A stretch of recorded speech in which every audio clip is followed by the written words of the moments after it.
Consider कर लेते हैं क्या, it is the study of light. अब लाइट को स्टडी करने के लिए दो चैप्टर हमारे सिलेबस में होते हैं। पहला है जो हम अभी पढ़ने वाले हैं, ज्योमेट्रिकल ऑप्टिक्स, और दूसरा है जो हम वेव्स पढ़ने के बाद, स्ट्रिंग वेव्स, साउंड वेव्स, ये पढ़ने के बाद पढ़ते हैं, जिसे हम कहते हैं वेव ऑप्टिक्स। ठीक है ना। तो दोनों ही ऑप्टिक्स के पार्ट है, दोनों में बस एक अंतर है कि ज्योमेट्रिकल ऑप्टिक्स जब आप स्टडी कर रहे हो तो मेनली आप इमेज फॉर्मेशन किस तरह से हो रहा है, इन सब चीज़ों के ऊपर ध्यान दे रहे होते हो। ठीक है ना। जबकि वेव ऑप्टिक्स जब आप पढ़ते हो तो वेव ऑप्टिक्स के अंदर हम ध्यान देते हैं किसके ऊपर, पैटर्न्स जो कि फॉर्म हो रहे हो अगर लाइट का इंटरफेरेंस हो रहा हो। इंटरफेरेंस का मतलब ये है कि किसी भी एक जगह पर अगर दो या दो से ज़्यादा फ्रीक्वेंसी की लाइट को गिराया जाए, अलग अलग वेवलेंथ की लाइट को गिराया जाए, तो किस तरह का पैटर्न फॉर्म होगा वो स्टडी किया जाता है वेव ऑप्टिक्स के अंदर। तो ज्योमेट्रिकल ऑप्टिक्स बेसिकली किसके साथ डील करने वाली है, तो ये अलग अलग सरफेसेस से लाइट जब पास होती है तो किस तरह से इमेज फॉर्मेशन वगैरह होता है, उसके स्टडी को हम कहते हैं ज्योमेट्रिकल ऑप्टिक्स। ठीक है। तो पहले लाइट के बारे में कुछ चीज़ें जानना ज़रूरी है। ठीक है, ये कॉमन है दोनों के लिए, ये दोनों चैप्टर्स के लिए कॉमन है जो चीज़ें मैं आपको अभी बताने वाला हूँ। ठीक है, लाइट सबसे पहले हम इसे बोलते हैं एक electromagnetic wave. Electromagnetic wave, light को हम कह देते हैं एक इलेक्ट्रोमैग्नेटिक वेव। और इलेक्ट्रोमैग्नेटिक वेव होने का मतलब हो जाता है कि ये एक नॉन मैकेनिकल वेव है। नॉन मैकेनिकल वेव होने का मतलब हुआ कि इसे एक पॉइंट से दूसरे पॉइंट तक चल के जाने के लिए मीडियम की रिक्वायरमेंट नहीं होती। इसे मीडियम की कोई रिक्वायरमेंट नहीं होती। जैसे मैं साउंड की बात करूं तो साउंड भी एक वेव है। ठीक है ना। तो साउंड वेव को एक पॉइंट से दूसरे पॉइंट तक जाने के लिए मीडियम की रिक्वायरमेंट होती है और इसकी स्पीड अलग अलग मीडियम में अलग अलग रहती है। यहाँ पे क्या हो गया है कि जो इलेक्ट्रोमैग्नेटिक वेव्स कोई सी भी हो, जिसमें हम लाइट बोल रहे हैं, जैसे अगर हम लाइट की बात करें तो उससे प्रोपोगेट होने के लिए किसी मीडियम की रिक्वायरमेंट नहीं है। ये चीज़ आप क्लियरली समझ सकते हो कि अगर हम स्पेस में चले जाएं तो स्पेस में क्योंकि वैक्यूम है तो स्पेस के अंदर साउंड ट्रैवल नहीं करेगी। अगर आप बोलते हो तो किसी को सुनाई नहीं देगा, लेकिन हाँ अगर आप टॉर्च जला देते हो तो सबको लाइट ज़रूर दिखने वाली है, क्योंकि हमें पता है कि सन से भी लाइट रेज चल के अर्थ के ऊपर आ जाती हैं, यानी इन्हें मीडियम की रिक्वायरमेंट नहीं होने वाली है। अब इलेक्ट्रोमैग्नेटिक शब्द के अंदर दो टर्म्स यूज की गई हैं, इलेक्ट्रो और मैग्नेटिक। तो बेसिकली लाइट क्या है, एक फॉर्म ऑफ एनर्जी है। और ये एनर्जी किस फॉर्म में एग्जिस्ट करती है, तो ये एनर्जी एग्जिस्ट करती है इलेक्ट्रिक फील्ड के फॉर्म में और मैग्नेटिक फील्ड के फॉर्म में। क्योंकि हम ये देख चुके हैं कि किसी भी पॉइंट पर अगर इलेक्ट्रिक फील्ड है E, तो वहां पे इलेक्ट्रिक एनर्जी डेंसिटी होती है half epsilon not E square, और कहीं पे मैग्नेटिक फील्ड है B, तो वहां पे मैग्नेटिक एनर्जी डेंसिटी होती है B square by 2 mu naught. यानी कि किसी रीजन में अगर इलेक्ट्रिक और मैग्नेटिक फील्ड हैं तो वो दोनों अपने करस्पॉन्डिंग क्या कर रहे होंगे, एनर्जी को स्टोर कर रहे होंगे उस मीडियम में। तो लाइट बेसिकली इन दोनों एनर्जीज का कॉम्बिनेशन है जो एक पॉइंट से दूसरे पॉइंट तक मूव कर सकती है। तो अगर इसे ड्रॉ किया जाए कि मान लो लाइट आपकी इस डायरेक्शन में मूव कर रही है, ठीक है ना, सी से अगर मैं उसे रिप्रेजेंट कर रहा हूं, तो इलेक्ट्रिक फील्ड देखा गया है कि हमेशा डायरेक्शन ऑफ प्रोपोगेशन के परपेंडिकुलर डायरेक्शन में ऑसिलेट कर रही होती है। ऑसिलेट करने वाली है, एक वेव है, ठीक है ना, तो ये ऑसिलेट करती है। बस ये याद रखना है कि डायरेक्शन ऑफ प्रोपोगेशन से परपेंडिकुलर डायरेक्शन में। और सिमिलरली मैग्नेटिक फील्ड की अगर मैं बात करूं तो वो भी इलेक्ट्रिक फील्ड और डायरेक्शन ऑफ प्रोपोगेशन के परपेंडिकुलर डायरेक्शन में ऑसिलेट कर रही होती है। यानी direction of oscillation of electric field and magnetic field is perpendicular to direction of propagation of light. यहां मैंने इसे स्पीड ऑफ लाइट कह दिया है, ठीक है ना, इसे हमने स्पीड ऑफ लाइट कह दिया है। अब बात आ जाती है, यहां हम वेव की बात कर रहे हैं, ठीक है ना। तो c जो कि speed of light in vacuum बोल दी जाती है, speed of light in vacuum, तो उसकी वैल्यू जो निकल के आती है c, वो आती है हमारे पास 1/√μ0 एप्सिलॉन नॉट। अब मैं ये मान सकता हूं कि आप लोगों को पता होगा कि म्यू नॉट और एप्सिलॉन नॉट क्या होता है। एप्सिलॉन नॉट हमें पता है परमिटिविटी ऑफ वैक्यूम होती है और mu naught permeability of vacuum होती है। इन दोनों की वैल्यूज अगर आप पुट करते हो तो ये नियरली हमें मिल जाता है 3 × 10⁸ मीटर पर सेकेंड, यानी वैक्यूम के अंदर लाइट इतनी स्पीड से चल रही होती है। अच्छा, तो अब बात आती है कि क्या इसकी स्पीड मीडियम डिपेंडेंट होती है? तो हाँ, ये चीज हम पढ़ेंगे रिफ्रैक्शन के अंदर, पर यहाँ मैं क्योंकि जनरल पॉइंट्स लिख रहा हूं तो मैं ये पॉइंट लिख दूंगा कि speed of light is medium dependent. Speed of light is medium dependent, ये मीडियम के ऊपर डिपेंड करती है, ठीक है ना। और ये मैक्सिमम होती है किसमें? वैक्यूम में, मैक्सिमम इन वैक्यूम। इससे ज्यादा स्पीड हो पाना लाइट की पॉसिबल नहीं है, या हम ये भी कह देते हैं कि इससे ज्यादा स्पीड किसी भी ऑब्जेक्ट की हो पाना पॉसिबल नहीं है। अब बात आती है नेचर की, क्या लाइट पार्टिकल है या फिर लाइट एक वेव है? तो इसके पीछे एक बड़ी छोटी सी कहानी है, वो है कि ग्रोथ हुई, लोगों ने पढ़ाई जब शुरू की लाइट के बारे में तो अलग अलग लोगों ने अलग अलग एक्सपेरिमेंट्स किए और वहां से अलग अलग एक्सप्लेनेशन दिए कि लाइट इस तरह का नेचर है, उस तरह का नेचर है, और फाइनली एक पर्टिकुलर नेचर हम मान के इसे चलते हैं। तो सबसे पहले जो बताया गया था वो क्या बताया गया? सबसे पहले हमारे पास आई थी कॉर्पस्क्यूलर थ्योरी। कॉर्पस्क्यूलर थ्योरी, कॉर्पस्क्यूलर थ्योरी हमें यह बताती थी कि लाइट का पार्टिकल नेचर है। ऑब्वियसली किसने दी थी ये? तो ये हमें दी थी न्यूटन ने, क्योंकि सबसे पहले उनको देना कुछ ना कुछ जरूरी है। तो उन्होंने बता दिया कि लाइट बेसिकली छोटे छोटे एनर्जी के पार्टिकल से मिलके बनी है और वो मूव कर रहे होते हैं स्ट्रेट लाइन के पाथ में, ठीक है। उनकी थ्योरी दी गई, लोगों ने मानी, क्योंकि कई फिनोमेना उससे एक्सप्लेन हो रहे थे और कई समय तक यही मानी गई, ठीक है ना। लेकिन हुआ क्या, इसके बाद में भी कई सारे साइंटिस्ट ने एक्सपेरिमेंट्स किए लाइट के साथ, ठीक है ना, और अलग अलग थ्योरीज आने लगी। जो सबसे फेमस थ्योरी इसके बाद आई वो आई हाइजेंस की थ्योरी, ठीक है ना, वेव थ्योरी। इन्होंने अपने फिनोमेना को, यानी कि रिफ्लेक्शन और रिफ्रैक्शन के फिनोमेना को एक्सप्लेन किया वेव नेचर ऑफ लाइट से। और जब इन्होंने वेव नेचर ऑफ लाइट से एक्सप्लेन किया, ठीक है, तो वो फिनोमेना जो वेव नेचर ऑफ लाइट से एक्सप्लेन हो रहे थे वो फिनोमेना कॉर्पस्क्यूलर थ्योरी एक्सप्लेन नहीं कर पा रही थी। लेकिन दिक्कत ये थी कि जो फिनोमेना कॉर्पस्क्यूलर थ्योरी एक्सप्लेन कर पा रही थी वो हाइजेंस की वेव थ्योरी एक्सप्लेन नहीं कर पा रही थी। तो फिर यहाँ पे फिर से क्या हुआ, लोगों ने कहा कि भाई किसकी बात मानी जाए? तो ऑब्वियसली जो बड़ा साइंटिस्ट है जिसने ज़्यादा रिसर्च की है उसकी बात मान ली गई, क्योंकि ज़्यादा फिनोमेना उस समय पे एक्सप्लेन किए जा रहे थे किससे? कॉर्पस्क्यूलर थ्योरी से, ठीक है ना। उसके बाद हमें पता लगा कि तीसरे वैज्ञानिक जिनका नाम अब आप सुन चुके हो, मैक्सवेल। मैक्सवेल तब तक अपना नाम बना चुके थे किसके अंदर? मैग्नेटिज्म में।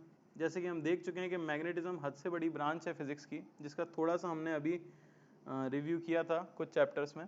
तो मैक्सवेल ने बता दिया कि लाइट कैसा फॉलो कर रही है, एक इलेक्ट्रोमैग्नेटिक थ्योरी को फॉलो कर रही है, यानी वो भी वेव थ्योरी को सपोर्ट कर रहे थे। अगर ये भी अब वेव थ्योरी बोलने लगे तो अब, क्योंकि ये थोड़े बड़े साइंटिस्ट हैं, ये तो काफ़ी बड़े साइंटिस्ट हैं, दो लोग कह रहे हैं कि भाई वेव नेचर है, कई फिनोमेनाज एक्सप्लेन करे जा रहे हैं, तो फिर ऑब्वियसली बात माननी पड़ी किसकी? वेव थ्योरी की। तो दुनिया मानने लगी कि हाँ हो सकता है मेरे भाई लाइट क्या हो? वेव हो, ठीक है ना। लेकिन तब तक क्या हो गया, तब तक हमारे पास आ गए मैक्स प्लैंक, और इन्होंने अपनी क्वांटम थ्योरी दे दी। और मैक्स प्लैंक की क्वांटम थ्योरी भी सपोर्ट करने लग गई किसको? पार्टिकल को। अब मैक्स प्लैंक ने भी काफ़ी चीज़ें दी हैं, जैसे कि हम देखेंगे आगे, प्लैंक्स कांस्टेंट वगैरह, ठीक है। तो इनकी भी बात माननी थी, तो लोगों ने कहा हो सकता है भाई पार्टिकल नेचर, और दुनिया फिर से पार्टिकल नेचर की तरफ थोड़ा बहुत मुड़ने लगी थी। और तब तक आ गए हमारे पास एल्बर्ट आइंस्टाइन, ठीक है ना। तो उन्होंने दे दी हमें क्या? फोटो इलेक्ट्रिक इफेक्ट की थ्योरी। और फोटो इलेक्ट्रिक इफेक्ट से जो फिनोमेना उन्होंने एक्सप्लेन किए वो सीधे सीधे सपोर्ट कर रहे थे किसे? पार्टिकल नेचर को। अरे अब इनने तो भाई दुनिया में नाम बना ही रखा था भयंकर वाला। इन्होंने तो न्यूटन को कई तरीके से गलत साबित कर दिया था, इन्होंने न्यूटन की ग्रेविटेशन की थ्योरी को ही गलत साबित कर दिया था। तो अब लोगों ने कह दिया कि नहीं भैया पार्टिकल ही है, हम तो मान चुके हैं। लेकिन आधी दुनिया बोल रही थी कि नहीं मैक्सवेल भी छोटे आदमी नहीं, उन्होंने कहा वेव है, इसका मतलब वेव है। तो लड़ाइयाँ होने लगी, विध्वंस होने लगा, दुनिया खत्म होने की कगार पे आ गई। और तभी एक सज्जन पुरुष का जन्म हुआ जिनका नाम था डी ब्रोगली। और डी ब्रोगली ने एक इक्वेशन ऐसी दी जो मैं आपको यहाँ पे सिर्फ इक्वेशन बता रहा हूँ, हम आगे चल के इसको डिटेल में पढ़ेंगे। वो उन्होंने दे दी कि momentum P is equal to h by lambda. हाहाकार मच गया, दुनिया हिल गई, भाई ये क्या है। मोमेंटम तो हमने पढ़ा था सिर्फ पार्टिकल के लिए होता है, कोई अगर v स्पीड से चल रहा है, मास उसका m है, तो मोमेंटम होता है mv। और लैम्डा तो होता है वेवलेंथ, और बीच में आपने लगा दिया इक्वल साइन। इसका मतलब क्या हुआ, आपने एक पार्टिकल को रिलेट कर दिया है एक वेव के साथ, और उन्होंने कह दिया कि भाई यही है लाइट। एक मिस्टीरियस प्रॉपर्टी शो करती है कि लाइट जो फिनोमेना आप उसके वेव नेचर से एक्सप्लेन कर पा रहे हो वेव से कर दो, जो आप पार्टिकल से कर पा रहे हो वो पार्टिकल से कर दो, क्योंकि हर पार्टिकल कभी ना कभी वेव की तरह बिहेव कर सकता है, और हर वेव कभी कभी पार्टिकल नेचर शो कर सकती है, और उनके बीच में रिलेशन हम इस इक्वेशन से दे सकते हैं। तो जब उन्होंने पार्टिकल और वेव के बीच में एक रिलेशनशिप स्टैब्लिश कर दी, तो ये बोल दिया गया कि लाइट के पास कैसा नेचर है, डुअल नेचर है। और तब से दुनिया यही मानती चली आ रही है कि लाइट के पास कैसा नेचर है, डुअल नेचर है। जब आपको जिस चीज से एक्सप्लेन करने में सहायता हो रही हो, सहानुभूति हो रही हो, तो उसी चीज से आपको लाइट का नेचर एक्सप्लेन कर देना चाहिए। तो हम भी क्या मान के चलते हैं कि भाई लाइट का नेचर कैसा है, डुअल है। तो यहां हम कौन सा पढ़ने वाले हैं, तो यहां हम पढ़ने वाले हैं वेव नेचर ऑफ लाइट। तो जो ज्योमेट्रिकल ऑप्टिक्स हमारा चैप्टर है, ज्योमेट्रिकल ऑप्टिक्स, वो डील करता है किसके साथ, वेव नेचर ऑफ लाइट के साथ। इसके बाद फिर हम पढ़ेंगे क्या, वेव ऑप्टिक्स, वो डील करेगा किसके साथ, ऑब्वियसली वो भी वेव नेचर के साथ ही डील करेगा, क्योंकि उसके तो नाम में ही वेव है। तो फिर हम पार्टिकल नेचर कब पढ़ेंगे, तो पार्टिकल नेचर आप पढ़ते हो मॉडर्न फिजिक्स में, ठीक है ना। वो साधारण फिजिक्स नहीं है, वो एक मॉडर्न फिजिक्स के अंदर आ जाती है, जो हमारा आखिरी टॉपिक होगा। वहां हम स्टडी करते हैं लाइट का कौन सा नेचर, पार्टिकल नेचर। तो ये पूरा ऑप्टिक्स का कोर्स होता है हमारा क्लास 12th का। तो अभी तक हमें क्या पता लगा कि लाइट एक इलेक्ट्रोमैग्नेटिक वेव है, उसे चलने के लिए मीडियम की रिक्वायरमेंट नहीं है, उसकी स्पीड मीडियम डिपेंडेंट होती है। c की वैल्यू वैक्यूम में 1/√μ0 होती है। c की नियरली वैल्यू वैक्यूम में 3 × 10⁸ मीटर पर सेकेंड आती है। लाइट का डुअल नेचर होता है, कभी वो वेव नेचर शो कर सकती है और कभी वो पार्टिकल नेचर शो कर सकती है। वेव और पार्टिकल के अलावा और कोई नेचर होता है क्या, वेव और पार्टिकल के अलावा और कोई नेचर की जरूरत नहीं पड़ी दुनिया को, इसलिए उन्होंने दिया नहीं कोई नेचर। मुझे पूरा विश्वास है कि अगर इन दोनों से कुछ एक्सप्लेन नहीं हो रहा होता तो शायद कुछ तीसरी थ्योरी आ जाती, लेकिन दुनिया में जितने भी लाइट के फिनोमेना देखे गए थे वो या तो वेव से एक्सप्लेन हो जा रहे थे या पार्टिकल नेचर से एक्सप्लेन हो जा रहे थे, तो सब संतुष्ट थे। तो तीसरा नेचर दिया नहीं गया इससे। अखिल बिल्कुल सही बात कर रहे हो, इलेक्ट्रॉन में भी सेम होता है, वो वेव और पार्टिकल दोनों की तरह बिहेव कर सकते हैं, बल्कि आप खुद भी एक वेव की तरह बिहेव करते हो। अखिल अगर आप दौड़ना शुरू कर दो धरती के ऊपर और आपके पास मोमेंटम है, तो मैं आपकी वेवलेंथ कैलकुलेट कर सकता हूँ, और क्योंकि मैंने आपकी वेवलेंथ कैलकुलेट कर दी है तो आप एक वेव हो। बस आप एक बहुत अच्छी वेव नहीं हो क्योंकि आप बहुत धीमे भाग रहे होगे ऑब्वियसली, ठीक है ना। तो ये हो गया हमारे पास। और कुछ इंपॉर्टेंट प्रॉपर्टीज देख लेते हैं हम लाइट के बारे में, ठीक है ना। हाँ, तो एक चीज जो आपको याद रखनी है लाइट के लिए, फॉर वेव्स, जनरल वेव्स के लिए भी मैं बता सकता हूं कि वेव अगर ऑसिलेट कर रही है किसी मीडियम में इस तरीके से, तो इस चीज को कहा जाता है वेवलेंथ। ये आपको थोड़ा बहुत पता होना चाहिए। वेवलेंथ किसे कह देते हैं, बेसिकली हम दो इक्वल फेज वाली पोजीशंस के बीच का अंतर, बेसिकली दो क्रेस्ट के बीच की डिस्टेंस या दो ट्रफ के बीच की डिस्टेंस, इसे हम कह देते हैं लैम्डा।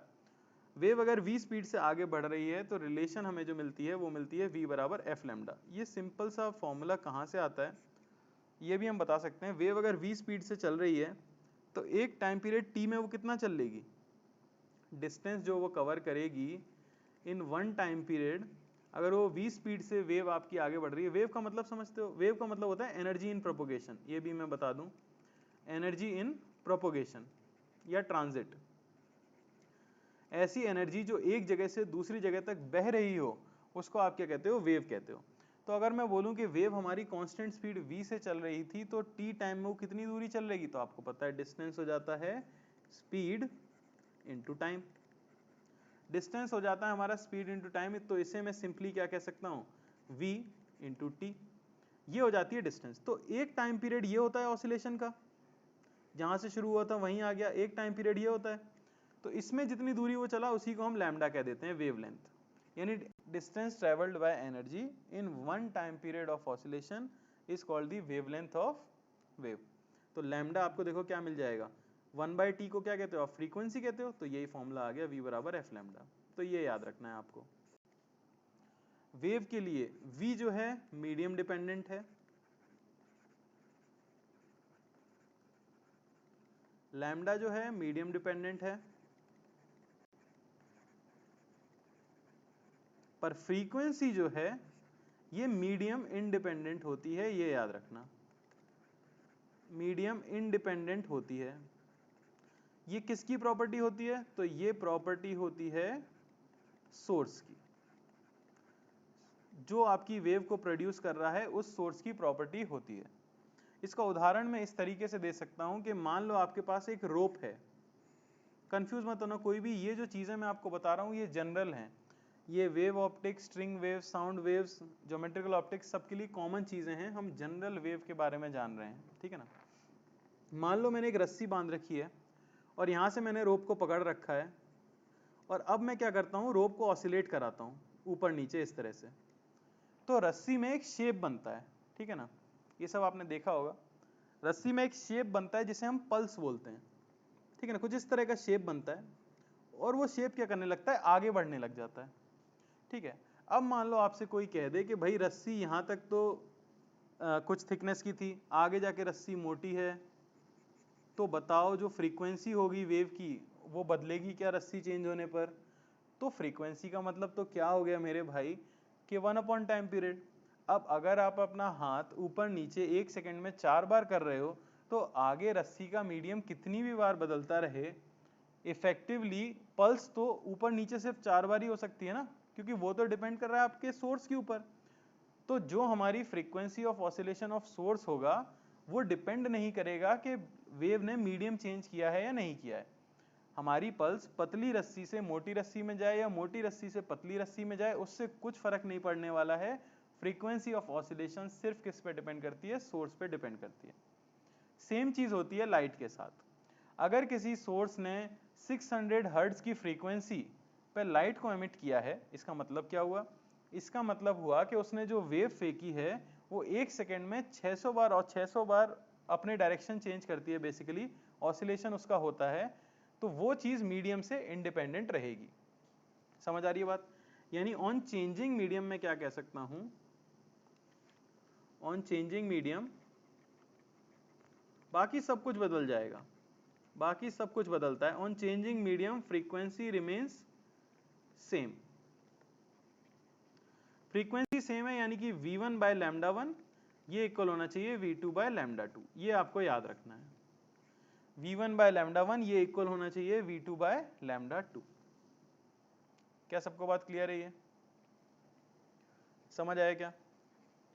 तो ये लाइट के बारे में कॉमन चीज है, v बराबर एफ लैम्डा फॉर्मूला आप हर जगह यूज कर सकते हो, string wave, sound waves, wave optics हर जगह पे यूज किया जा सकता है।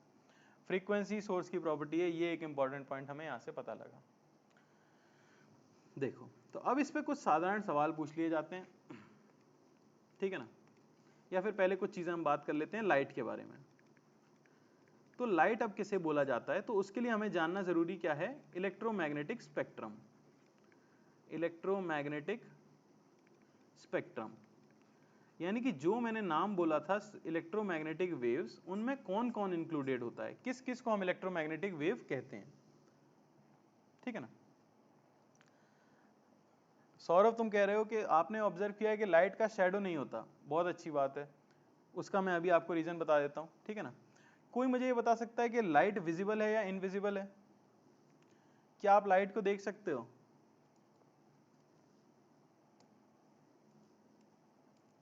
बताइए। तो काफी लोग हाँ कह रहे हैं। मैं जानना चाहूंगा कि लाइट का कलर क्या है, अगर आपने लाइट देखी है, क्योंकि ऑब्वियसली दुनिया में लाइट तो है ही, तो आपने अगर लाइट देखी है तो उसका कलर क्या है।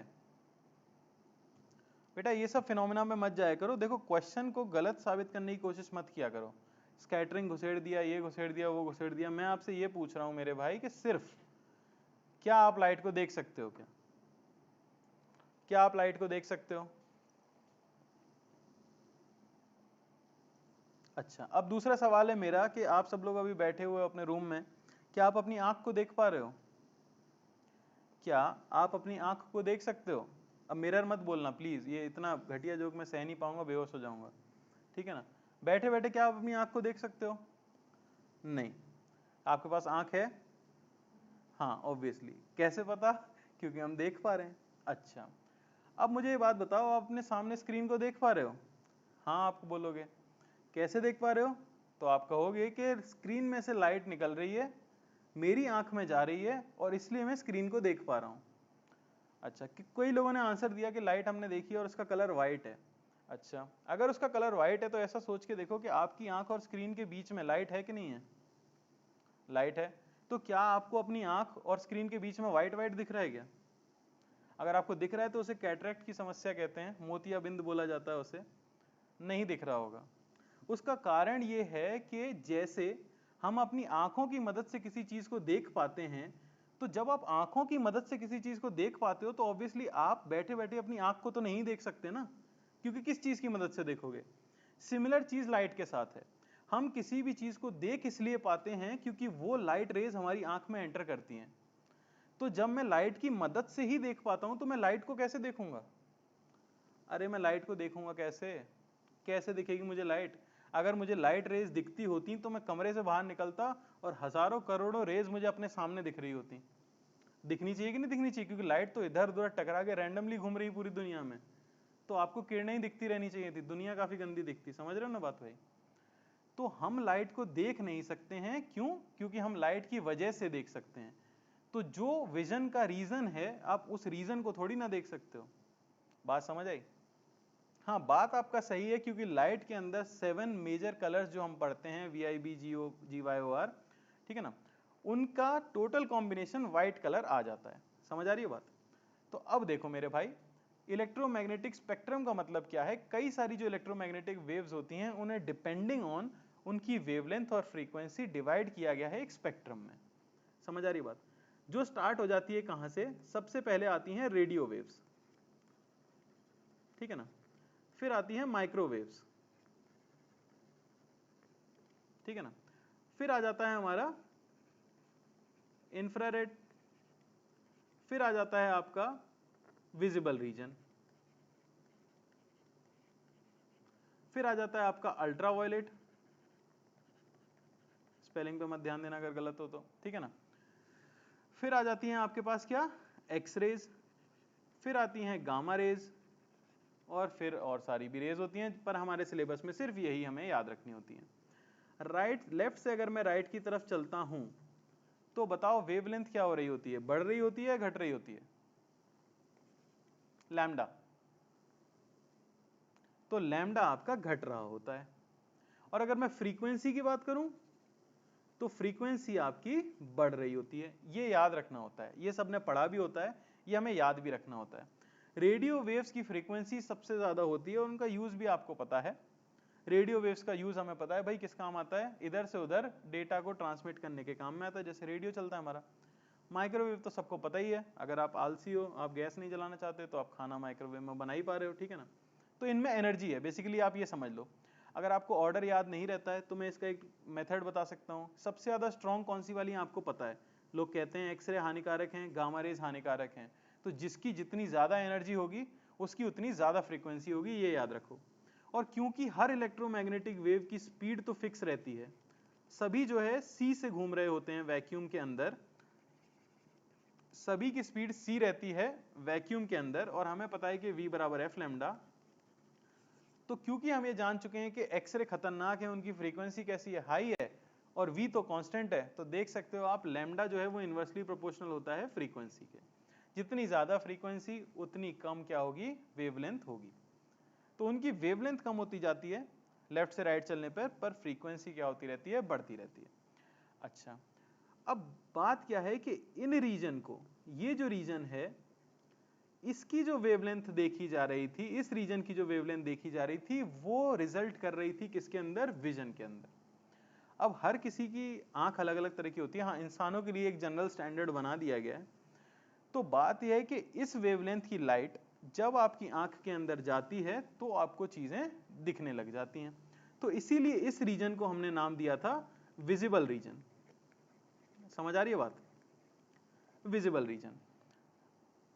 इसको इस चीज से कंफ्यूज नहीं करना है कि देखो लेजर वगैरह ग्रीन कलर की होती है तो वो हमें अंधेरे में चलती हुई दिख रही होती है, तो उसका कारण स्कैटरिंग होता है, ठीक है ना, वो अलग चीज हो जाएगी। पर आपको ये याद रखना है कि विजिबल रीजन या जनरल टर्म्स में लाइट हम जब बोलते हैं, जब आपसे कोई सिर्फ लाइट बोलेगा तो वो कहना चाहेगा क्या? Visible region. वैसे तो सभी लाइट हैं, सब लाइट हैं, लेकिन हमने ये कह दिया है कि हमारे जीवन में जो हमें कुछ दिखाने के काम आए, जिसकी वजह से हम देख पाएं, उसे हम बोलेंगे लाइट। ठीक है, तो विजिबल रीजन सिर्फ कौन सा हो जाता है? ये वाला रीजन, जिसे हम विबग्योर से भी कहते हैं। तो इसकी रेंज लगभग एग्जैक्टली मैं भी याद नहीं रखता, तुम भी याद मत रखो, 7200 एंगस्ट्रॉम से लेके 3600 एंगस्ट्रॉम तक लाई करती है। ठीक है ना, ये भी मैं बता दूं, कोई बाद में कष्ट न करे। 1 एंगस्ट्रॉम 10⁻⁻10 मीटर होता है, बाद में रोना मत। ठीक है ना, 1 नैनोमीटर 10⁻⁹ मीटर होता है। ठीक है ना, ये सब यूज होगा इसमें भर भर के। ठीक है ना, कुणाल का सवाल है, हम यूवी रेस को ब्लूइश क्यों कहते हैं? बेटा आप देख रहे हो इसकी वेवलेंथ जो है वॉयलेट कलर के पास है। ठीक है ना, तो अगर आप कोई इंस्ट्रूमेंट यूज करके अगर अल्ट्रा वायलेट लाइट को देखने की कोशिश करते हो, जैसे कि हमारी जिंदगी में इंफ्रारेड कैमरास वगैरह भी हैं, आपने नेशनल ज्योग्राफिक देखा होगा, तो वो लोग अंधेरे में शूट कर पाते हैं क्योंकि वो कैमरेज क्या पिक कर सकते हैं? इंफ्रारेड रेडिएशंस पिक कर सकते हैं। वैसे ही अगर आप अल्ट्रा वायलेट लाइट को देखोगे तो हल्की सी ब्लूइश दिखती है आपको, इसलिए उसे ब्लूइश बोल देते हैं। ठीक है ना, 1 पिकोमीटर याद रखना है आपको, 10⁻12 मीटर, और बस 1 FM भी लिखी लो, 10⁻15 मीटर। क्या ये क्लियर है सभी को? तो ये इलेक्ट्रोमैग्नेटिक स्पेक्ट्रम होता है, ये वापस से आएगा जब मैं वेव ऑप्टिक्स पढ़ाऊंगा तो। ठीक है ना, हाँ सिक्योरिटी कैमरा में भी यूज होता है क्योंकि अंधेरे में देखना है आपको। ठीक है ना, चलो, तो ये बात हो गई। अब कोई मुझसे पूछ रहा है कि लाइट का शैडो है कि नहीं? अब देखो फिर वही बात मेरे भाई, वही बात है, आप क्या कर रहे हो? कारण को ही सवाल बना दे रहे हो। शैडो क्यों बनती है? शैडो क्यों बनती है? मान लो ये आदमी यहाँ खड़ा है, लाइट यहाँ से गिरी, लाइट इस तरह से जा रही थी, अब इसने जिस लाइट को रोका है वो ऑब्वियसली यहाँ पे रिफ्लेक्ट नहीं होगी। अब वो लाइट यहाँ रिफ्लेक्ट नहीं होगी तो उसको आप नाम दे देते हो शैडो। जिस रीजन में लाइट नहीं गिरी है जाके हमारी सरफेस पे, उसे हम शैडो बोल देते हैं। अरे तो लाइट अगर लाइट पे गिरेगी तो थोड़ी ना शैडो बना पाएगी। अरे समझ रहे हो कि नहीं बात? हाँ बिल्कुल भाई, सुमित सही। ठीक है ना, तो ऑब्वियसली लाइट की शैडो नहीं होने वाली। लाइट कोई वो थोड़ी है इंसान, मतलब कोई ऑब्जेक्ट थोड़ी है ओपेक जिससे कि लाइट रिफ्लेक्ट हो जाए। खैर हम कहाँ चल रहे थे देखो, तो अब आपका बात आती है कॉज ऑफ विजन पे। कॉज ऑफ विजन, तो बड़ा ही सिंपल सवाल मैं आपसे पूछूंगा, अगर हम किसी चीज को देख पा रहे हैं तो उसका कारण क्या है? अगर हम किसी चीज को देख पा रहे हैं तो उसका कारण क्या है? अरे लाइट तो मैं समझ गया मृगांका जी, वो तो चैप्टर का नाम है। कौन सा फिनोमिना है? आइज भी एकदम सही आंसर है, मैं समझ रहा हूं मेरे भाई, पर भावनाओं में मत बहो। मैं थोड़ा सा आपसे टेक्निकल सवाल पूछ रहा हूं। कोई फिनोमिना जो आपने सुना हो जिसकी वजह से आप देख पाते हो, वो क्या है? ऑब्वियसली आंख तो जरूरी ही है। अब हाँ, तो अब बिल्कुल सही बात है। तो पहला ही सीधा सीधा हमारे दिमाग में आता है, थोड़ा बहुत हमने पढ़ा होता है, वो होता है रिफ्लेक्शन। अगर दुनिया में रिफ्लेक्शन जैसा फिनोमिना ना हो तो आप कुछ नहीं देख पाओ। उसका कारण क्या है कि ये आपकी आंख है, ये आपका सरफेस है। लाइट जब यहां पे गिरती है तो लाइट के अंदर कितने कलर्स हैं? लाइट के अंदर कितने कलर्स हैं मेरे भाई? लाइट के अंदर इनफाइनाइट कलर्स हैं। ठीक है ना, 7 मेजर आपको बता दिए जाते हैं, पर कलर्स तो इनफाइनाइट हैं, सारे कॉम्बिनेशन एग्जिस्ट करते हैं दुनिया में। ठीक है, तो मेजर 7 कलर्स होते हैं। जब लाइट इस सरफेस पे गिरती है तो वो क्या करती है? लाइट को वापस भी भेजती है कुछ मात्रा में, कुछ मात्रा में एब्जॉर्ब हो जाता है, कुछ मात्रा में ट्रांसमिट हो जाता है, उस पर हम नहीं जाते। हम पढ़ रहे हैं तो हम आइडियल केसेस पढ़ते हैं। लाइट पूरी तरह से क्या हुई? रिफ्लेक्ट हुई। अगर लाइट पूरी तरह से रिफ्लेक्ट होती है तो हम ये जानते हैं कि कुछ मात्रा में क्या हुआ होगा? एब्जॉर्प्शन, ट्रांसमिशन हम नहीं पढ़ते हैं, और कुछ मात्रा में क्या हुआ होगा? रिफ्लेक्शन।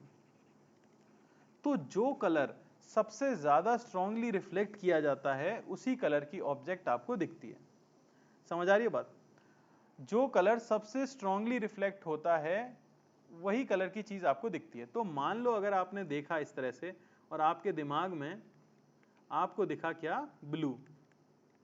इसका मतलब क्या है कि जो लाइट गिरी थी जिसमें कि अनाप शनाप कलर थे, उनमें से सबसे स्ट्रॉन्ग इंटेंसिटी के साथ जो कलर रिफ्लेक्ट किया गया है वो कौन सा किया गया है? वो किया गया है ब्लू। तो कोई ऑब्जेक्ट जो ब्लू कलर की दिखती है वो कौन सा कलर रिफ्लेक्ट करती है सबसे स्ट्रांगली? तो वो ब्लू कलर ही रिफ्लेक्ट करती है सबसे स्ट्रांगली। बाकी सारे कलर उसने क्या कर लिए होंगे? एब्जॉर्ब कर लिए होंगे ज्यादा मात्रा में, मैं ऐसा कह सकता हूं। आइडियल केसेस की अगर हम बात करें, अगर परफेक्ट ऑब्जेक्ट है हमारे पास तो वो 100% ब्लू कलर को क्या कर देगी? रिफ्लेक्ट कर देगी। अब ऐसा कोई ऑब्जेक्ट क्यों करती है? तो वो डिपेंड करता है मटेरियल के ऊपर, कैसा मटेरियल आपने यूज किया है, ठीक है ना, किस तरह की प्रॉपर्टीज हैं उसकी, कैसे वो लाइट के साथ इंटरेक्ट कर रहा है, उन सब चीजों उसमें हमें नहीं जाना है। यहां बस मैं ये बताना चाहूंगा कि कॉज ऑफ विजन, पहला मैंने बोला है क्या है? रिफ्लेक्शन। और जो चीज हमें जिस कलर की दिख रही है हमें ये मान के चलना है कि वो ऑब्जेक्ट उस कलर को सबसे स्ट्रांगली रिफ्लेक्ट कर रही होती है, ठीक है ना। दूसरा कोई फिनोमिना जिससे कि आप देख सकते हो, अगर दुनिया में रिफ्लेक्शन नहीं हो तो क्या हम किसी चीज को देख सकते हैं? क्या और कोई फिनोमिना है जिससे कि आप देख सकते हो? रिफ्रैक्शन। सबके दिमाग में सबसे पहले यही आता है, रिफ्रैक्शन। और दीपेंदु के दिमाग में आया कि मैं रिकॉर्ड नहीं कर रहा हूं। अच्छा, रिकॉर्ड में कर रहा हूं यार मेरे भाई, तुम चिंता क्यों करते हो? लो रिकॉर्ड दबा देते हैं तुम्हारी खुशी के लिए। कहाँ गया? ये लो। क्या और कोई फिनोमेना? रिफ्रैक्शन। कई लोगों ने रिफ्रैक्शन कहा है। अगर रिफ्रैक्शन की वजह से हम देख सकते नहीं देख सकते हैं, बात यही है, रिफ्रैक्शन की वजह से आप नहीं देख सकते। अगर आप बहुत सुंदर जगह पे कभी गए होगे, अच्छी खासी फैंसी जगह पे अगर आप गए होगे जहाँ कांच काफ़ी साफ रखे जाएं, ठीक है, गंदे कांचों में मत जाइए। अगर आप बहुत अच्छे होटल में जाओगे जहाँ अच्छी क्वालिटी का कांच है, तो आप कांच के इस तरफ खड़े होगे और आप चलना शुरू करोगे तो आपका मुंह कांच में ही घुस जाएगा, अगर आपको नहीं पता है कि वहाँ पे कांच लगा हुआ है, क्योंकि वो इतना साफ रहता है। लेकिन वहाँ रिफ्रैक्शन तो हो रहा है, लाइट तो पार करके गई थी, तो ऐसे तो आपको कांच दिख जाना चाहिए था, पर नहीं दिखता। तो रिफ्रैक्शन से हम देख नहीं सकते, ये बात गलत है। अगली चीज विदित ने तुक्का मारा है, डिफ्रैक्शन। डिफ्रैक्शन बेटा एक फिनोमेना है जिससे कि लाइट बेंड हो जाती है सिर्फ जब बहुत छोटी ऑब्स्टेकल उसके सामने आए, ठीक है। तो डिफ्रैक्शन से भी आप देख नहीं सकते, उसमें लाइट लौट के वापस नहीं आती आंख में। स्कैटरिंग। स्कैटरिंग भी एक तरह का रिफ्लेक्शन ही है। वातावरण में जो छोटे छोटे पार्टिकल्स होते हैं उन पर जब लाइट गिरती है तो टकरा के हमारी आंख में जाती है और तभी आपको दिखता है, तो वो भी एक तरह का रिफ्लेक्शन ही है। बिल्कुल। और बताओ भाई, पार्टिकल से रिफ्लेक्शन भी तो रिफ्लेक्शन ही है सुमित भाई। मैं जानना चाह रहा हूं कुछ एक ठोस चीज, क्या ऐसी कोई चीज आपने देखी है जो कि रिफ्लेक्शन से नहीं दिख रही हो? मतलब बिना रिफ्लेक्शन की कोई चीज देखी है सबने? किसी ने? एब्जॉर्प्शन। अरे एब्जॉर्ब हो गई तो दिखेगी कैसे? चलो मैं बता ही देता हूं। बिल्कुल सही, सुमित ने लगभग सही बोल दिया था, वो रैंडमली सारे शब्द बोल रहे थे जो भी उन्होंने सुने। वैक्यूम कुछ भी मत लिखो यार। वैक्यूम, बिल्कुल, मृगांका ने भी एकदम सही बात कही है। लाइटनिंग बोला है उन्होंने, तो सब लोग एक ही पॉइंट की तरफ जा रहे हैं। उसे इंग्लिश में बोला जाता है रेडिएशन। जैसे कि आपने सुना हो बचपन में कहानी मैडम क्यूरी की, उन्होंने अपने जीवन में रेडियम खोजा और उन्होंने जगमगाता हुआ रेडियम देखा, हालांकि वो मर गई उसकी वजह से, पर ठीक है, जगमगाता हुआ रेडियम देखा। उन्होंने देखा कि कुछ ऐसे मटेरियल होते हैं जो अपने आप लाइट फेंक रहे होते हैं, उन्हें रिफ्लेक्शन की जरूरत नहीं है, अंधेरे में भी वो दिखेंगे। और सबसे इजी, सूरज। अरे सूरज थोड़ी ना रिफ्लेक्शन कर रहा है, सूरज से तो सीधी लाइट आ रही है। जुगनू, अरे गांव में जाओगे रात को तो जुगनू दिखेंगे आपको, फायरफ्लाइज बोला जाता है जिन्हें। तो कोई भी ऐसा सब्सटेंस या मटेरियल जो कि खुद से लाइट प्रोड्यूस कर सके, फ्लोरोसेंट हो, वो भी कारण हो सकता है किसका? रेडिएशन का। अल्टीमेटली जब भी जिंदगी में हमारी आंख में लाइट अगर घुस गई तो जहां से लाइट आई है वो चीज हमें दिखेगी। अब यहां से रिफ्लेक्ट होकर आई थी इसलिए दिखी, सूरज से सीधी सीधी आती है इसलिए सूरज दिख जाता है। सम... समझ आया कि नहीं आया? तो इसे हम कह देते हैं रेडिएशन, ये आपको याद रखना है। इसका एक बहुत बढ़िया एग्जाम्पल होता है, वो होता है हमारे पास आयरन रॉड, ठीक है ना। आयरन रॉड, आयरन की रॉड अगर आपके पास हो, आप उसे आंख के सामने रखो, तो क्या आपको रॉड दिखती है? ऑब्वियसली, अगर आपके पास आंखें हैं तो रॉड दिखेगी, क्यों नहीं दिखेगी भाई, आयरन की है, रॉड दिखेगी। लेकिन अगर अचानक से पूरी दुनिया में अंधेरा हो जाए, सूरज फूट जाए दुनिया में से, सूरज ना बचे, ठीक है ना, कोई लाइट का सोर्स ना बचे, तो अब क्या वो आयरन की रॉड दिखेगी? नहीं दिखेगी। अच्छा, उसे हीट करते जाएं, किसी ने क्या किया, इस आयरन की रॉड को गर्म करना शुरू कर दिया। गर्म करते जाइए, गर्म करते जाइए, एक समय ऐसा आएगा कि ये आपको रेड कलर की अपीयर होगी, ठीक है ना, जिसे बोला जाता है रेड हॉट आयरन बार। उसका कारण ये है कि मेरे भाई एक पर्टिकुलर टेम्परेचर रीच करने पर हर ऑब्जेक्ट एक पर्टिकुलर कलर को सबसे स्ट्रांगली रिफ्लेक्ट करती है, सबसे स्ट्रांगली एमिट करती है, फेंकती है बाहर। तो रेड कलर दिखता है किसके लिए? आयरन के लिए। आयरन एक पर्टिकुलर टेम्परेचर जब रीच करता है तो वो कैसा दिखता है? रेड कलर का ग्लो करने लग जाता है। तो ये भी कारण है क्या? रेडिएशन का। तो आप बिल्कुल, सौम्या जी का डाउट है व्हाट अबाउट ह्यूमंस, बिल्कुल ग्लो करेंगे बेटा, अगर आपने उन्हें चूर चूर नहीं कर दिया। शक्तिशाली अगर आपके पास कोई ह्यूमन है, आग लगाइए, एक आध आदमी को पकड़ो, घर के बाहर जा रहा होगा कोरोना वोरोना वाला, पता भी नहीं चलेगा किसी को, थोड़ा सा मिट्टी का तेल डालो, उसके ऊपर माचिस की तीली फेंको, जगमगाएगा वो। कोशिश करो उसका तापमान आप हाई कर सको, ठीक है, उसे जिंदा रखना ताकि उसका बढ़ता चला। मैंने कलर नहीं देखा सौम्या, मैंने आग लगाई नहीं किसी इंसान में, मेरा मन बहुत हुआ अपने जीवन काल में, ऐसे कई लोग मुझे मिले हैं कि मैं चाहता हूं कि मैं आग लगा सकूं उनमें, पर मैं नहीं लगा पाया हूं, ठीक है। तो आपका डाउट काफी जेन्युइन था, ठीक है ना। तो बेसिकली हर ऑब्जेक्ट, हम खुद भी एक पर्टिकुलर टेम्परेचर पे कोई ना कोई कलर तो एमिट कर ही रहे हैं। इस समय पर भी आप कलर एमिट कर रहे हो, ठीक है ना, लेकिन क्या है, वो विजिबल रेंज में लाई नहीं कर रहा, इसलिए अंधेरा हो जाए तो हम दिखते नहीं है। उसका कारण सिर्फ यही है, ठीक है ना। अगर कोई बहुत चमचमाती हुई शर्ट पहन के आ जाएगा तो जिसमें रेडिएशन हो रहा है अगर, तो आप दिखने लग जाओगे। बचपन में घड़ियां आती थी जिनमें रेडियम होता था, है ना, अंधेरे में आप देखोगे, अगर आपने देखा है ऐसा कुछ सस्ता सामान बचपन में मिलती थी ये। तो मेन पॉइंट हमारा ये था कि कॉज ऑफ विजन, यानी देखने के दो कारण होते हैं जो हमें ध्यान देना है। पहला है रिफ्लेक्शन, या तो कोई चीज रिफ्लेक्ट हुई होगी लाइट तो हमें दिखेगी, या खुद ही वो ऑब्जेक्ट क्या कर रही होगी, लाइट को प्रोड्यूस कर रही होगी, ठीक है ना। बिल्कुल, हाँ, नाइट विजन वाले भी यूज करते हो ना, थर्मल वाले स्नाइपर गन्स वगैरह आती हैं, कैमरे आते हैं थर्मल वाले, जिनसे बॉडी हीट आप मेजर कर सकते हो, ठीक है। तो वो सब रेडिएशन पे काम करते हैं। खैर, तो अब इसी पे बेस्ड कुछ सिंपल क्वेश्चंस हैं जो कि काफ़ी फेमस क्वेश्चंस हैं, ठीक है ना, आपने सुने भी होंगे। मैं बस आपसे एक बार पूछ लेता हूँ, पहले भी मैंने शायद कभी क्लास में बताया हूँ। तो वो ये है कि मान लो कि हमारे पास दो बलून्स हैं, ठीक है ना, ये आपका बलून 1 है, ये आपका बलून 2 है, ये ब्लू कलर का है, ये रेड कलर का है, ठीक है ना, और दुनिया में पूरी तरह से अंधेरा छाया हुआ है, बस किसी को पता है कि ये ब्लू है और ये रेड है। इसका नाम ए दे, खैर 1 और नाम 2 दे दिया है हमने। एक लेज़र लाइट इसके ऊपर पॉइंट की है, लेज़र आप समझते हो, बेसिकली लाइट में क्या होता है, एनर्जी होती है।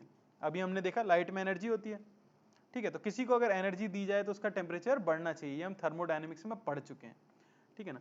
तो लेज़र मैंने, मान लो कि ब्लू कलर की लेज़र मैंने पॉइंट कर रखी है दोनों पे, और मैं आपसे पूछूं कि कौन सा बलून पहले फटेगा, तो आप क्या बोलोगे? विच बलून विल बर्स्ट फर्स्ट? बताइए, कौन सा बलून पहले फट जाएगा?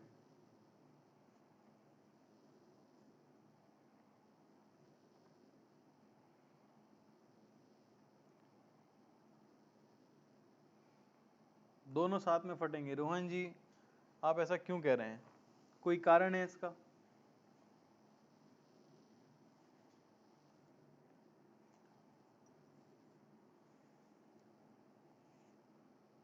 तो बड़ा ही आसान है, मैंने जस्ट आपको अभी बताया। ये कलर, ये अगर ब्लू कलर का बलून है तो ये किस कलर को रिफ्लेक्ट करेगा? ब्लू कलर का बलून किस कलर को रिफ्लेक्ट करेगा? अरे ब्लू को। तो अगर इसने उसे रिफ्लेक्ट कर दिया तो इसने एनर्जी एब्जॉर्ब की क्या उसकी? नहीं। इसका तापमान बढ़ा क्या? नहीं। ये फटेगा क्या? नहीं। रेड कलर किसे रिफ्लेक्ट करता? रेड को। तो इसके ऊपर ब्लू गिराओगे तो क्या करेगा? एब्जॉर्ब। एब्जॉर्ब करेगा, टेम्परेचर बढ़ेगा, एनर्जी मिलेगी, तो इसके चांसेस फटने के हैं। तो दिस विल बर्स्ट फर्स्ट। अरे समझ आया कि नहीं? ये सिंपली क्वेश्चन बेस्ड था किसके ऊपर कि ब्लू ऑब्जेक्ट ब्लू कलर को रिफ्लेक्ट करती है, रेड ऑब्जेक्ट रेड कलर को रिफ्लेक्ट करती है, और बाकी सारे कलर्स को क्या कर लेती है? एब्सॉर्ब। समझ आया? अरे समझ आया कि नहीं? चलो अगला सवाल देख लेते हैं। अगला सवाल भी बेस्ड है ऐसी सिंपल ऑब्जर्वेशंस के ऊपर। वो ये है कि आपके पास स्विमिंग पूल है, काश होता असलियत में, ठीक है ना, पर मान लो कि हमारे पास स्विमिंग पूल है और ये हमारे पास एक आंख भी है, एयर में रखी हुई है, ठीक है। मान लो कि आपने स्विमिंग पूल के अंदर एक बल्ब लगाया हुआ है जो कि रेड कलर का है। तो आपका सवाल है कि जब आप उसे एयर में से देखोगे तो वो कलर आपको क्या दिखेगा? मैं आपको ऑप्शंस दे रहा हूं, हड़बड़ाइएगा मत, ठीक है ना।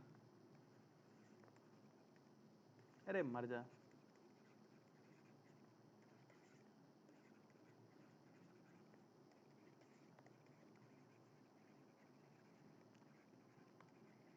बताइए। तो ये हमारा सवाल है, स्विमिंग पूल के अंदर हमने बल्ब लगाया था ताकि सुंदर दिखे स्विमिंग पूल, कैसे कलर का दिखने वाला है हमें? आज पता लगेगा कितने लोग स्विमिंग पूल के हकदायक हैं, कितने लोगों को जीवन में स्विमिंग पूल मिलना चाहिए।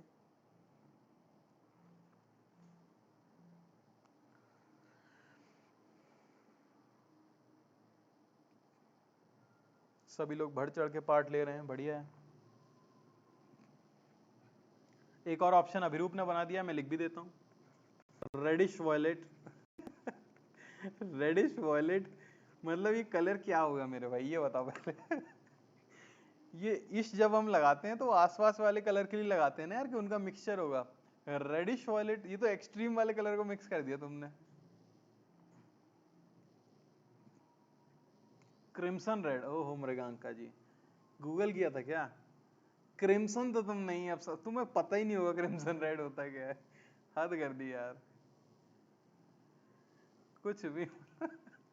क्रिम्सन रेड, बाप रे। ओह मंटू जी, एप्पल ग्रीन। अरे अरे अरे अरे, केमिस्ट्री वाले को कौन सा पता होगा क्रिम्सन रेड, उनको जिंदगी में नहीं पता होगा होता क्या, पढ़ लिया उनने भी, रट लिया है। मोहित सर, अरे गूगल खुद किए होंगे, वो क्लास से पहले गूगल किए होंगे, फिर अंकिता मैम से कंफर्म किए होंगे, तब तब जाके बताए होंगे। Depends on colour of water. Saumya ji, water तो कलरलेस ही होता है।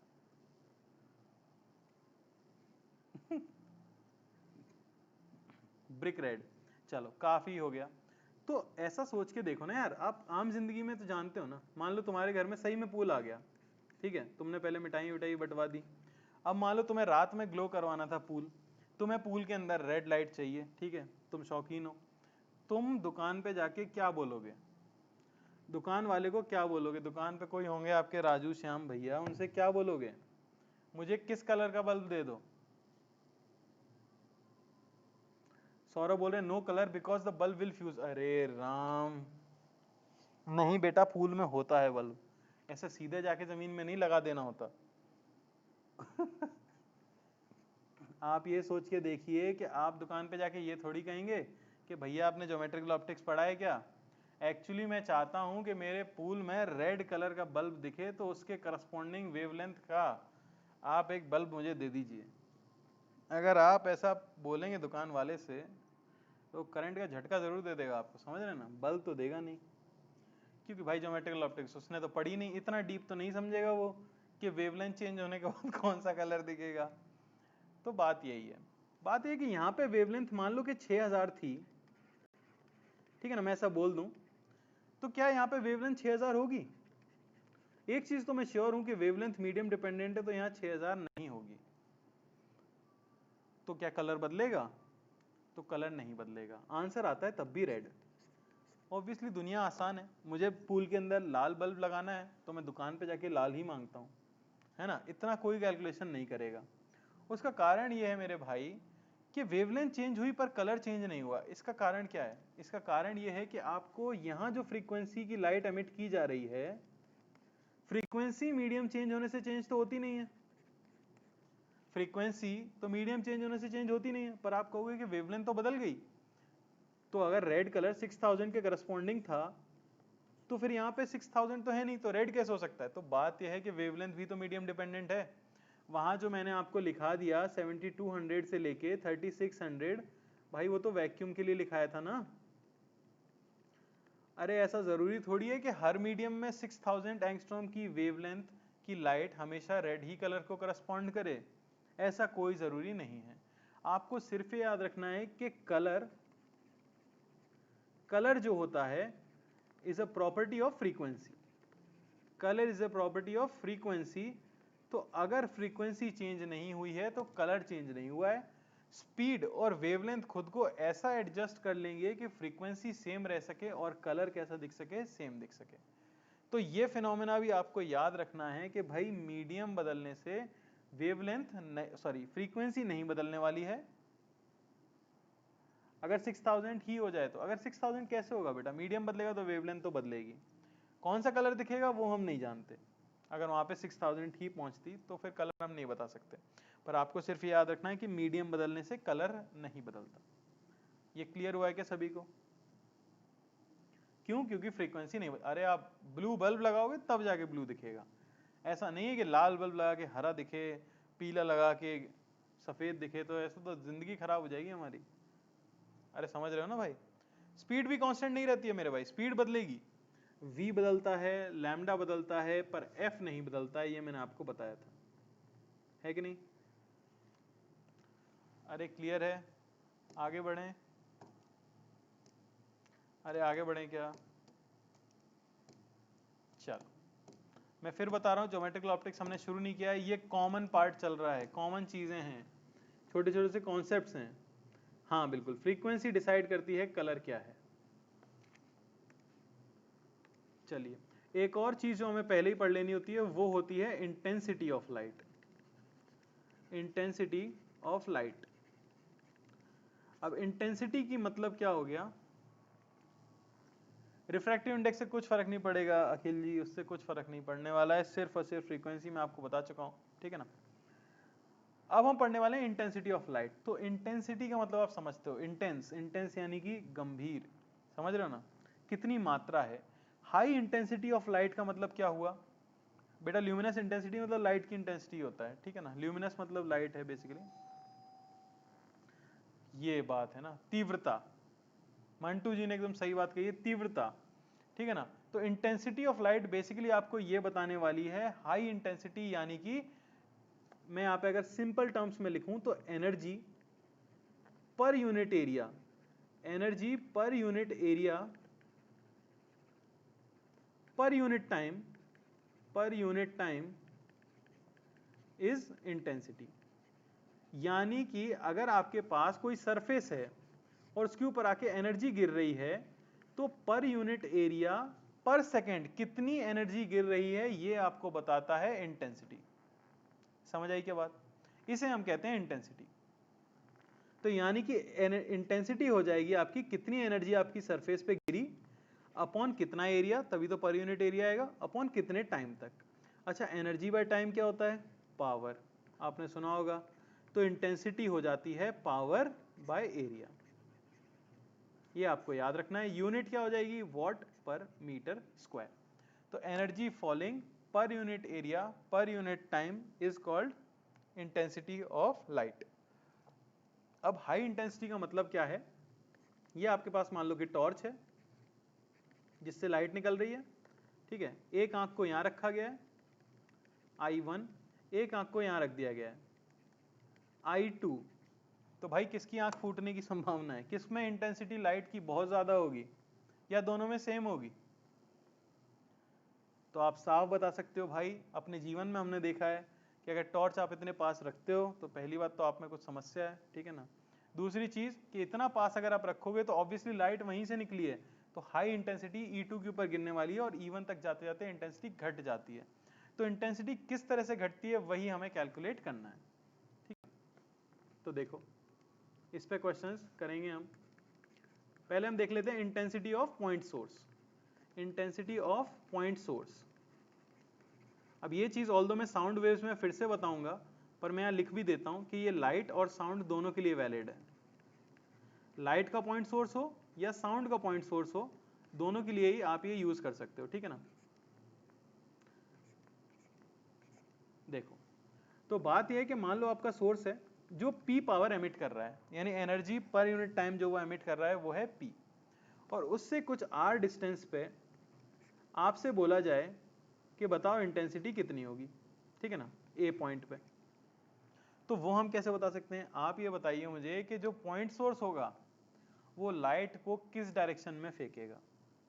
तो हमें पता है, जैसे हम पॉइंट चार्ज पढ़ चुके हैं इलेक्ट्रोस्टैटिक्स में, तो वो इलेक्ट्रिक फील्ड लाइंस को हर पॉसिबल डायरेक्शन में फेंकता है। ठीक है ना, तो उसके लिए सरफेस कैसा बनता है, इक्विपोटेंशियल, स्फेरिकल।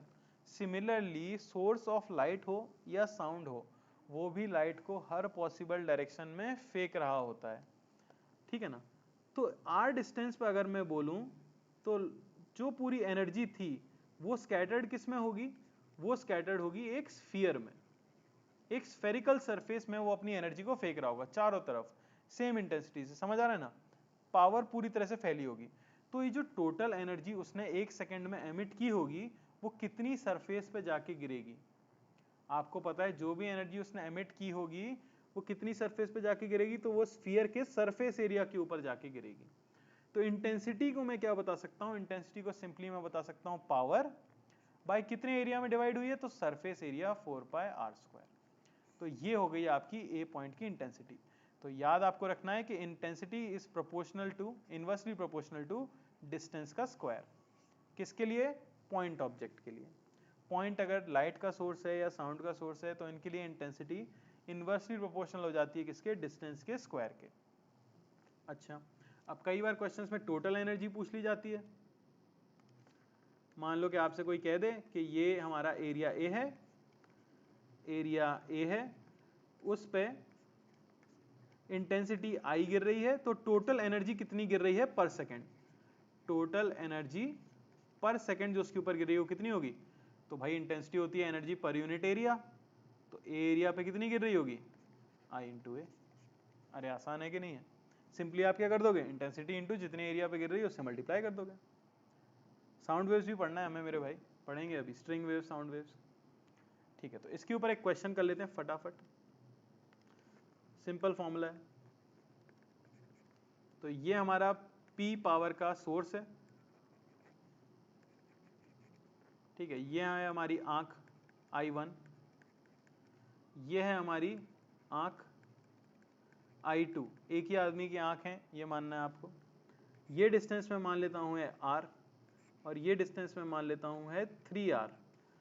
तो आपको पहला तो बताना है power on I1 by power on I2 का रेशियो, कितनी पावर उन पे गिर रही होगी, यानी energy per unit area per unit time. ठीक है ना। दूसरी चीज, sorry, energy per unit time जो गिर रही होगी E1 और E2 पे, उसका रेशियो बताना है। दूसरा I1 बाय I2, यानी इंटेंसिटी ऑन I1 और इंटेंसिटी बाय I2, बताओ रेशियो बताना है।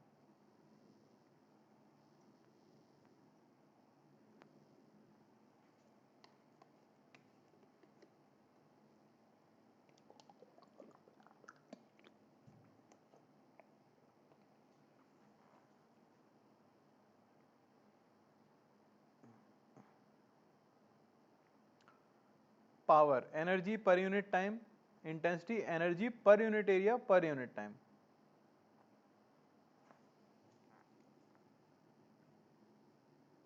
और तीसरा एनर्जी का भी रेशियो बता दो।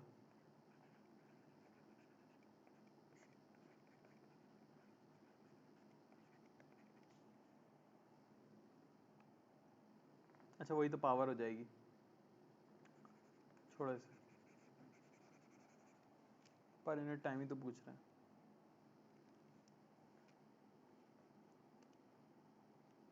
सोच समझ के करें।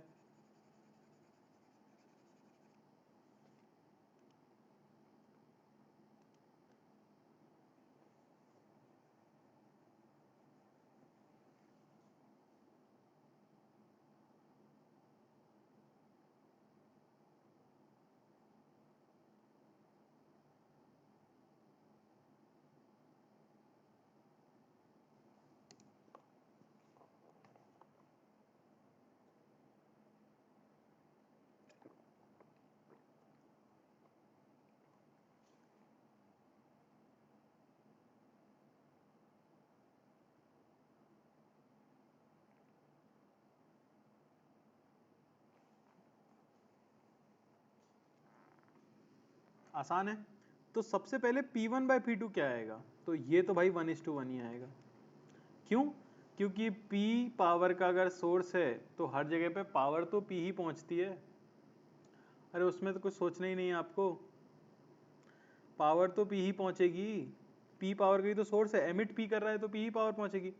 हाँ एनर्जी कम पहुंचेगी पर यूनिट टाइम, क्यों? क्योंकि वो इस तरह से डिवाइडेड होगी। तो I1 को मैं कह दूंगा क्या, P by 4 pi r square, और I2 को मैं कह दूंगा P बाय 4 पाई 3r का स्क्वायर। यानी ये हमें मिल जाएगा कितना, 9:1। साधारण है। अरे समझ आया कि नहीं?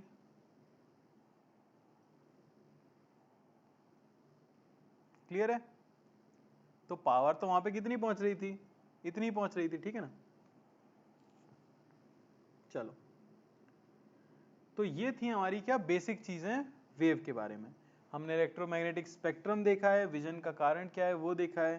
तो अब हम तैयार हैं अपना ज्योमेट्रिकल ऑप्टिक्स स्टार्ट करने के लिए, ठीक है। चलो,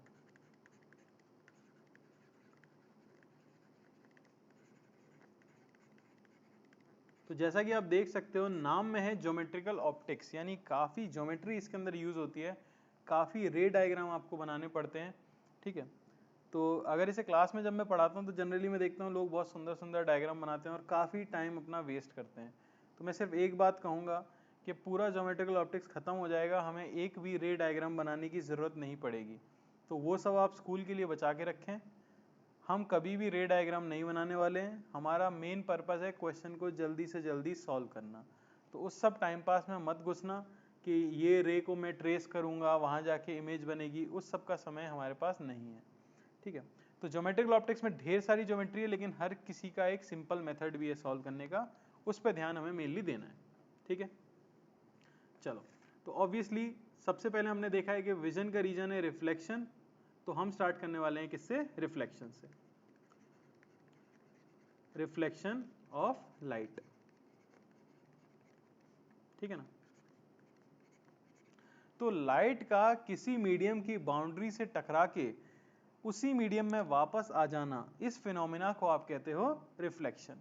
यानी कि जिस मीडियम में लाइट ट्रेवल कर रही थी, अगर मीडियम की बाउंड्री, बाउंड्री का मतलब दो मीडियम को सेपरेट करने वाली लाइन, उससे टकरा के लाइट सेम मीडियम में वापस आ जाए, तो उस फिनोमिना को आप क्या कह देते हो, रिफ्लेक्शन कह देते हो।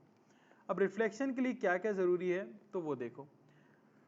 सबसे पहले तो जो रे गिर रही होती है जिसकी हम स्टडी करते हैं उसे हम नाम देते हैं इंसिडेंट रे। जो रे टकरा के लौटती है उसे हम नाम देते हैं रिफ्लेक्टेड रे। और कांटेक्ट सरफेस से परपेंडिकुलर जहां पे रे गिरी है उसे हम नाम देते हैं नॉर्मल। नॉर्मल और इंसिडेंट रे के बीच का एंगल कहलाता है एंगल ऑफ इंसिडेंस।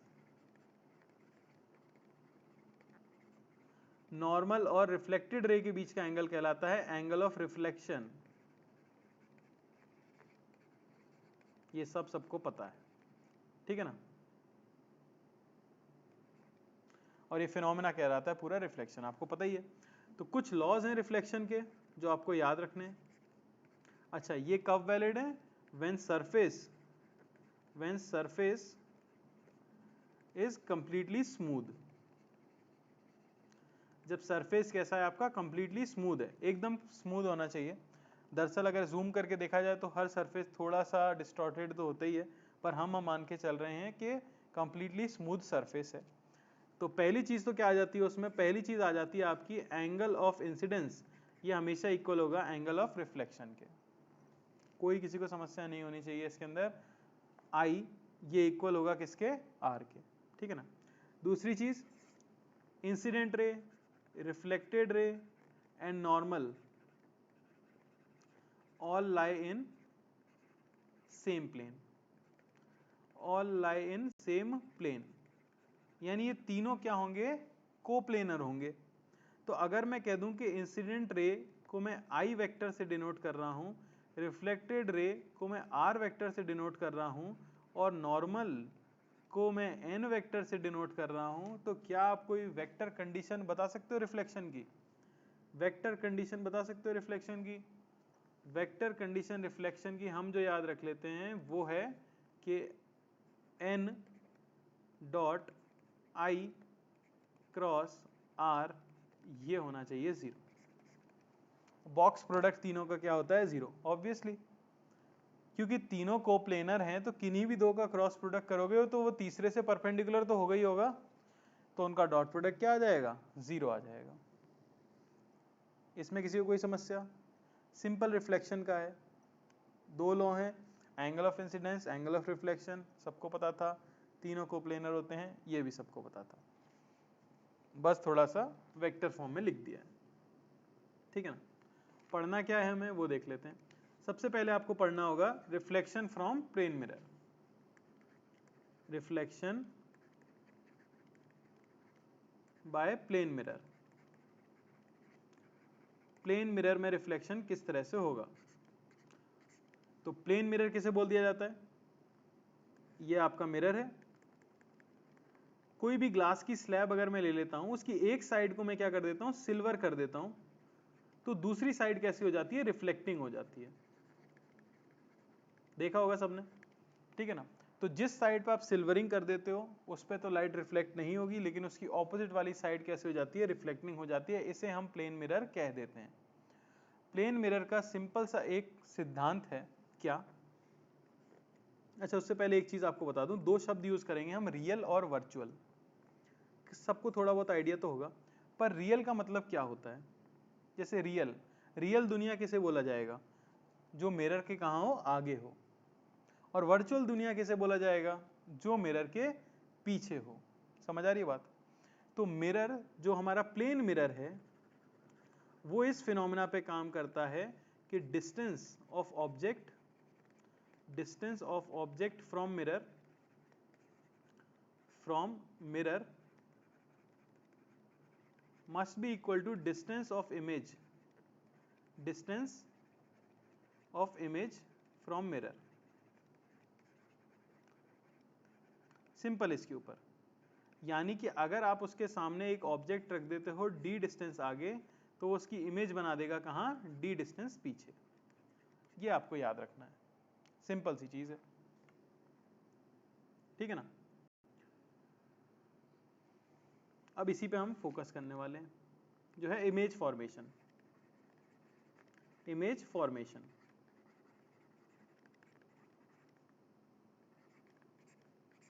इमेज बनती कैसे होगी, एक बार मैं टाइम पास करके बताऊंगा, बस बार बार नहीं करेंगे। तो ये होती है ऑब्जेक्ट, ऑब्जेक्ट के ऊपर लाइट गिरती है, कहीं से भी आई भगवान ने भेजी, लाइट ऑब्जेक्ट के ऊपर गिरती है, ऑब्जेक्ट से वो रिफ्लेक्ट होती है और मिरर पे गिरती है। मिरर पे लाइट गिरती है, आई बराबर आई आर रिफ्लेक्शन का फिनोमेना लगता है, लाइट रे इस तरह से निकल जाती है और यहाँ उनको रिट्रेस करने पे आपको इमेज फॉर्मेशन मिल जाता है। यहाँ प्रूव कर सकते हो कि ये जो डिस्टेंस थी x, तो ये भी डिस्टेंस होगी x। कर सकते हैं बड़ी आसानी से, सिमिलर ट्रायंगल बन रहे होते हैं, कॉन्ग्रुएंट ट्रायंगल बन रहे होते हैं, ठीक है ना। तो दोनों की डिस्टेंस मिरर से क्या रहने वाली है सेम रहने वाली है, और लाइट इस तरह से क्या हो जाती है रिफ्लेक्ट हो जाती है। किसी को कोई समस्या नहीं, ठीक है। तो इसी पे मैं सिंपल सी चीज आपसे पूछूंगा कि कहाँ इमेज फॉर्म होगी, या फिर मैं सिंपली ये बोल दूं कि क्वेश्चन अगर मुझे पूछना है तो मैं ये पूछ सकता हूं, will the image be formed और नॉट। इमेज बनेगी या नहीं बनेगी ये आपको बताना है, बहुत साधारण सी चीज है।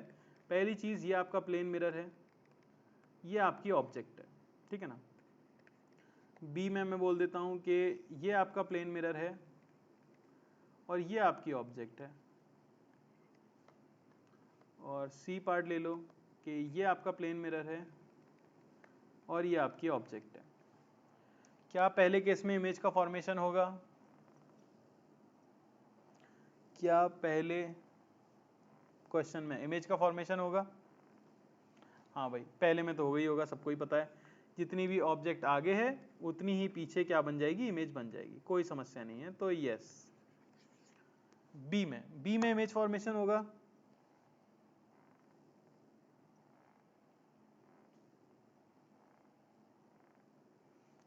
जी हाँ, तो बी में भी इमेज फॉर्मेशन होगा। कहाँ फॉर्म होगी?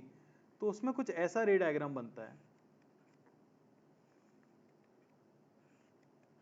ठीक है ना। इन्हें रिट्रेस करने पे इमेज बनेगी यहीं पे। अच्छी बात यह है कि आप बस इसे मिरर को एक्सटेंड कर दो और ये परपेंडिकुलर डिस्टेंस इसके इक्वल होनी चाहिए, इमेज उसके नीचे ही बनने वाली है। यस। थर्ड केस के अंदर इमेज बनेगी या नहीं? तो नहीं। क्यों भाई? मिरर के पीछे चले गए। तो हम क्या समझे कि अगर ऑब्जेक्ट मिरर के आगे है तो इमेज तो फॉर्म होनी ही होनी है। अगर ऑब्जेक्ट मिरर के आगे है तो इमेज तो फॉर्म होगी ही, चाहे कुछ भी हो जाए। समझ आई बात आपको? ठीक है। अच्छा, स्ट्रेट ट्रू और फॉल्स बताना है आपको। ट्रू और फॉल्स। तो पहला स्टेटमेंट है plane mirror forms virtual image of real object. B है plane mirror forms real image of virtual object. आराम से, मैं जब पूछूंगा तब आंसर दें, कृपया थोड़ा सा संयम रखें, ठीक है ना। तीसरा ऑप्शन है plane mirror can form real image of real object. और चौथा है plane mirror can form virtual image of virtual object. बताओ भाई, एक साथ लिख दो TF, इस तरह से ट्रू फॉल्स लिखना है आपको। चारों का आंसर क्या आएगा?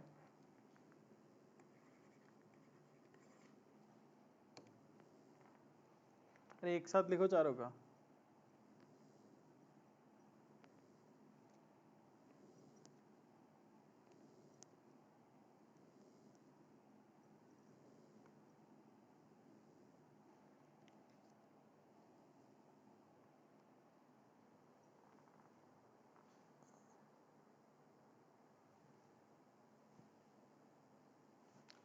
What do I mean by virtual image? Virtual image का मतलब बड़ा आसान है बेटा, मैंने अभी आपको बताया। वर्चुअल दुनिया होती है मिरर के पीछे, जो असली दुनिया नहीं है। आप कांच के पीछे जा सकते हो क्या? नहीं जा सकते, ठीक है ना। और रियल दुनिया होती है कांच के आगे, जहां आप खड़े रहते हो, अपने चेहरे को देखते रहते हो।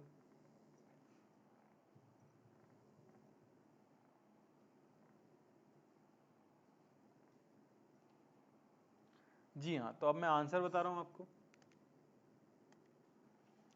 तो पहला आ जाता है plane mirror can form virtual image of real object. अरे भाई सही है, यही तो तब से कर रहे हैं।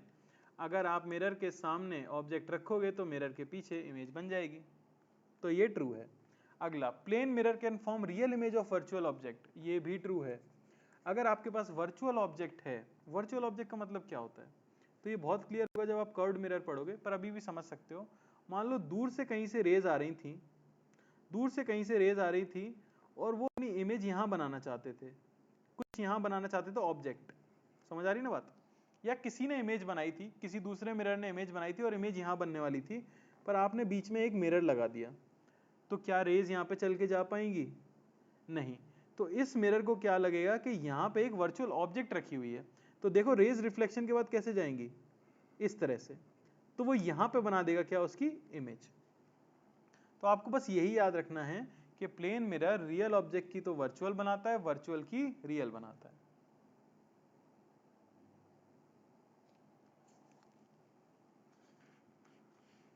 हेलो हेलो, यस,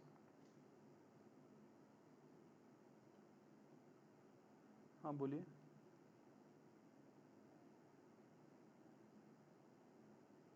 किस पॉइंट पे? नहीं सर, मेरे से कोई बात नहीं हुई।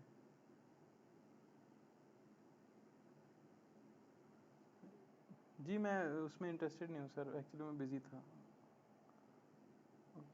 Thank you.